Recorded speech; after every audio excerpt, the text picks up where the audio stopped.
किया था और विभिन्न रूप से इतनी भीड़ भाड़ में भी हम लोग का पूरा कार्यक्रम 10 से 5 बजे तक 9:40 से जो था हमारा 5 बजे तक चलता रहा और किसी प्रकार की कोई भी हम लोग को बाधाएं नहीं आई। हम लोग ने बहुत अच्छे से चीज़ों को समझा और मुझे लगता है आपको जो ग्रुप में फीडबैक वगैरह आप लोग जो विद्यालय का हमें देंगे कि आपने अपने विद्यालय में जाकर के क्या नया किया, क्या सीखा है, यहाँ पर उसको इम्प्लीमेंट आप कितना कर रहे हैं और जो प्रपत्र हमने बताया उसको आप लोग शीट करके आप हमें सेंड करेंगे। और इसी के साथ ही हमारे बीच मंचा सिंह हमारे मुखिया सर और इस विद्वत जनों में जो कि यश रूपी सुगंध जो कि यशा रूपी से सुशोभित सर को मैं आमंत्रित करती हूँ कि सर 2 शब्द अपने आशीर्वचन के रूप में हम लोग को अपने यश रूपी जो सुगंध है उसको हम लोग प्रसारित करें और हम लोग को आशीर्वचन में 2 शब्द कहें। आदरणीय सर प्रचार से पुस्तकालय पठन एवं क्षमता संवर्धन प्रशिक्षण कार्यक्रम में हमारे प्रदेश के विभिन्न जनपदों से पधारे हुए हमारे शिक्षार्थी, मेरे कार्यालय के सहयोगी अधिकारी एवं कर्मचारीगण, डॉक्टरगण, साथ में इस कार्यक्रम में प्रशिक्षण को और भी गति प्रदान करने में सहयोग प्रदान करने वाले हमारे प्रशिक्षणदाता। पुस्तकालय का कॉन्सेप्ट बहुत पुराना कॉन्सेप्ट है, ये आज का नहीं। आप लोग जब पढ़ते रहे होंगे, हम लोग पढ़ते रहे तभी हाई स्कूल में पुस्तकालय होता था, उसमें किताबें होती थी। उस समय विशेष रूप से उद्देश्य ये होता था जो गरीब बच्चे होते थे वहाँ से वो किताब चालू करते थे और उसे पठन पाठन कर उनको सहयोग होता था। बाकी जो क्षमतावान व्यक्ति थे वो अपना किताब खरीद करके बच्चों को देते थे और अपना लेके आते थे, पढ़ते थे। लेकिन पुस्तकालय में जैसे बच्चे वहाँ पर विशेष रूप से किताबों को पढ़ने नहीं जाते, ज्यादा ज्यादा बच्चों को मैंने देखा हम लोग पढ़ते थे उस समय भी अखबार आते थे विद्यालय में और अखबार आने के बाद उनको वहाँ पे डिस्प्ले बोर्ड होता था, उसके हर कहीं लगा दिया जाता था। बच्चे जो उसके खाली पीरियड्स होते थे उसमें जाकर के बच्चों अखबार पढ़ते थे, कुछ मैगजीन्स होती थी, कुछ उनको पढ़ते थे। छोटे स्तर पर बच्चों में ये प्रवृत्ति नहीं देखी जाती थी, लेकिन आप कक्षा 8 के ऊपर जब आप जाएंगे 9 हाई स्कूल में, इंटर में, तो वहाँ पे बच्चों के अंदर ये प्रवृत्ति होती थी और पढ़ने की क्षमता उनकी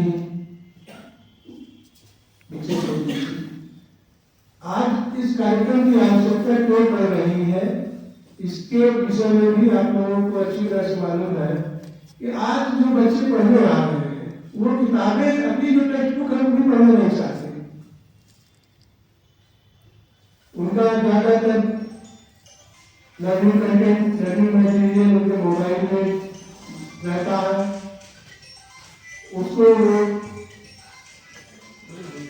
मोबाइल खोल लिए, खोल करके पढ़ लिए, वही उनका पठन पाठन हो गया।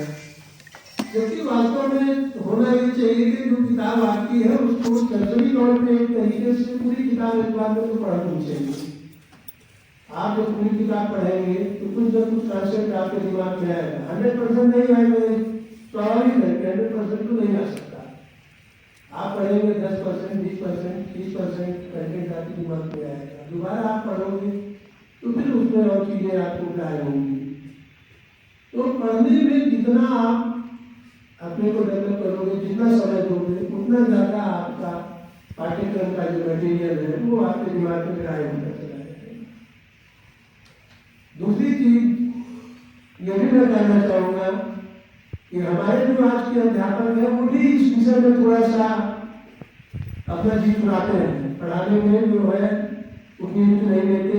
कई जगह मैंने देखा है, कोचिंग्स है और भी आपकी यूनिवर्सिटियाँ हैं और कॉलेज है, वो बच्चों मेरे बच्चों को पढ़ते हैं, उनको बता देंगे जो वाला वेबसाइट से देख लेना, वहाँ से कंटेंट निकाल लेना। ठीक है, अगर बच्चा वहीं से निकाल के पढ़ दिया तो फिर हमारी आपकी आवश्यकता, अध्यापक की क्या आवश्यकता है वहाँ की। टीचिंग जो होती है, मेरे आपका जो मानना है, टू वे होनी चाहिए। क्लासरूम टीचिंग और आपकी जो है वर्चुअल टीचिंग, दोनों में बहुत अंतर होता है। और छात्र अध्यापक आमने सामने होते हैं।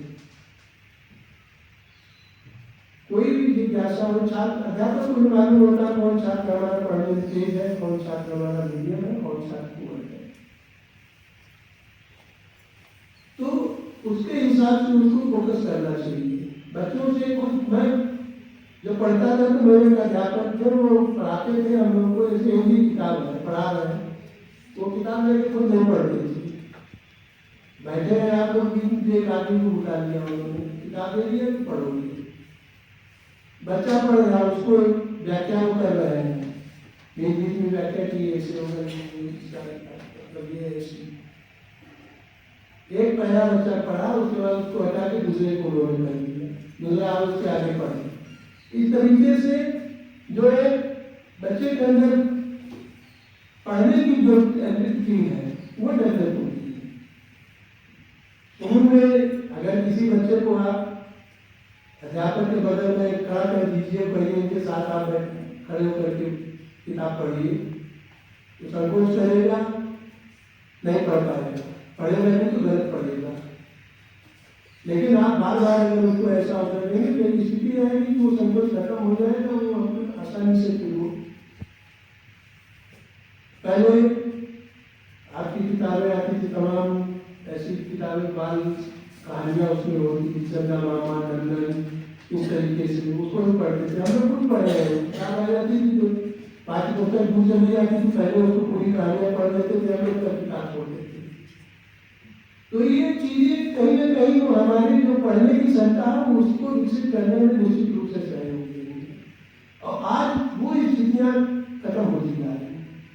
अभी मैं हमारे विभाग में शासन ने एक सराहनीय प्रयास भी किया है कि उन्होंने शासनादेश जारी किया और एक सर्कुलर भी जारी हुआ है कि अखबार पढ़ने के लिए आप स्कूलों में जो है व्यवस्था करिए और बच्चों को पढ़ाना चाहिए। बिल्कुल तमाम बच्चे ऐसे आते हैं, मैं बच्चे यहाँ में हूँ, मैं वहाँ का काम देख रहा हूँ, मेरे हमारे बच्चे कर रहे हैं, आते हैं, उनको आप एप्लीकेशन लिख के आए, वो एप्लीकेशन उनसे कह दीजिए कि पढ़ लो, क्या तुम कहना चाह रहे बताओ, नहीं बता पाते। ग्रेजुएशन करके आ रहे बंदे भी हमारी शिक्षा व्यवस्था की प्रशंसनीय नहीं है। आप रिजल्ट भले उनको आप 80%, 85%, 90% का रिजल्ट दे रहे हैं, लेकिन वो कहीं देखिए ठीक कागजों में है, लेकिन हम अगर आत्मचिंतन करें तो संतोषजनक नहीं है। हमारा जो दायित्व है, हमारे जो उद्देश्य है, उद्देश्य से पूर्ण नहीं होता है। हमारा उद्देश्य बच्चों को शिक्षित बनाना, शासक बनाना नहीं। तो मैं आप लोगों से यही अनुरोध करूंगा कि आप यहाँ से जनपद में जाएंगे, आपके कंधों में एक नूतन भार है, आप यहाँ से जो चीज सीख के जा रहे हैं, आगे आपको अपने जनपद में उसको प्रचार करना है, और जो विद्यालय के उससे संबंधित अध्यापक हैं उनको भी आपको प्रशिक्षित करना है। तो निश्चित रूप से बहुत बड़ा दायित्व है। जो कुछ आप सीख के गए हैं उसको वहाँ पे आपको किस रूप में प्रस्तुत करना है, ये आपके ऊपर निर्भर करेगा। मेरी आप लोगों से यही अपेक्षा है कि आप जो कुछ यहाँ सीख के जा रहे हैं वो निश्चित रूप से वहाँ पे उसको प्रचार करें, फलीभूत करें, जिससे हमारा जो अल्टीमेट लक्ष्य है, हमारा अल्टीमेट लक्ष्य हमारा साथी है, उसको इसका लाभ प्राप्त हो। दूसरी चीज आप लोग ध्यान रखो, कभी क्लासरूम टीचिंग को वन में मत करो। आप बच्चों से प्रश्न पूछिए, बताएगा बच्चा, नहीं बताएगा उसको इंटरेस्ट करिए, पढ़ के आएगा, 1 दिन 2 दिन 3 दिन, लेकिन बार बार जब वो खड़ा होगा तो उसको लगेगा नहीं उसको पढ़ना चाहिए वहाँ, क्योंकि वहाँ पे जो उससे बेइज्जती हो रही है, आपको हमारे को 10 हो 10 लोगों के सामने खड़ा हो रहा है, नहीं बता पा रहा, कहीं भी कहीं उसको इस चीज को पूछ करेगा तो तैयारी कर दिया। ये चीजें भी बहुत ध्यान में रखनी चाहिए। पुस्तकालय आप सभी लोगों के यहाँ विद्यालयों में है और पाठ्य पुस्तक और दूसरी अन्य पुस्तकों से काफी समय देती है, तो आप लोग ऐसा एक विद्यालयों में टाइम टेबल बनाए कि वो पीरियड आप कम से कम पुस्तकालय के लिए रखें, उसमें अपने कुछ बच्चों को दे जाए, उनसे किताबें जो भी वहाँ पर लगी उनको विकसित करके वो पढ़ेंगे, पढ़ने की क्षमता।